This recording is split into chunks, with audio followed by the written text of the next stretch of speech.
Côte d'Ivoire, Abidjan Plateau, le samedi 24 août 2024, s'est tenue une assemblée générale constitutive de la Chambre nationale des associations et mouvements estudiantins de Côte d'Ivoire, qui s'est conclue avec l'élection de son tout premier président, M. Kwame Kofi Kan Roger, pour un mandat de 3 ans, renouvelable une seule fois. Parmi les vertus, il y a 14 votants, soit taux de participation de 50%. Et parmi les votants, nous avons 8 présidents qui ont voté, soit 57,14% comme taux de participation. 6 secrétaires votants, soit 42,85%. Au titre des voix, nous pouvons dire nous avons 8 voix pour les présidents multipliés par le programme fois 4, ça fait 32 voix. Les secrétaires généraux, 5 voix multipliées par 1, ça fait 5.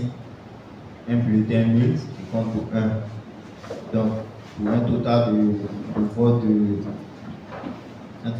de 37 voix. Et donc, le tout premier président de la Sénat, M. Kwame Kan Kofi Roger. D'accord, c'est Kwame Kofi Kan Roger. Voilà, je suis le tout nouveau président élu à la tête de la Chambre nationale des associations et mouvements estudiantins de Côte d'Ivoire. Voilà, qui a pour objectif d'abord de regrouper l'ensemble des associations et mouvements estudiantins pour parler d'une seule voix et puis porter la préoccupation de la jeunesse intellectuelle et diplômée, qui est majoritairement composée de jeunesse estudiantine et scolaire. Voilà, donc l'objectif aujourd'hui de cet organisme, c'est de permettre à la jeunesse intellectuelle et diplômée d'avoir un instrument d'expression qui porte sa voix, en tout cas vis-à-vis des gouvernances publiques, en termes de préoccupations actuelles, en termes d'employabilité, en termes de qualité d'éducation, en termes de besoins sociaux et tout ça. Donc c'est plus une organisation qui vient pour, c'est un think tank, un groupe de réflexion, mais qui est en même temps un groupe d'action qui vient faire des propositions aux politiques publiques, des propositions innovantes quant aux besoins de la jeunesse intellectuelle et diplômée, comme il est décliné tout à l'heure à travers quelques points. Les grands chantiers, aujourd'hui, on convient tous que en termes de repères et en termes de comportement, la jeunesse ivoirienne, en tout cas, il y a pas mal de critiques qui sont ça et là, qui s'élèvent ça et là, voilà, en termes de civisme et de citoyenneté. Donc, ce sont des aspects très importants que nous allons aborder.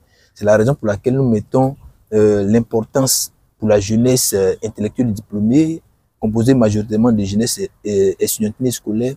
On les appelle vraiment en termes de processus, des processus démocratiques, de changement à la tête des gouvernances. On les appelle vraiment à se mobiliser pour que dans nos régions, au plan national, quand on engage les processus électoraux, ils puissent y participer. Quand on engage les processus tels que la CEMU, la jeunesse puisse s'intéresser. Tout ce qui est politique mise en place en faveur de la jeunesse et de la population, la jeunesse intellectuelle et diplômée doit d'abord les porter afin de faire comprendre à la population le bien fondé de tous ces projets que le gouvernement met en place pour le bien-être de la population et en particulier pour la jeunesse.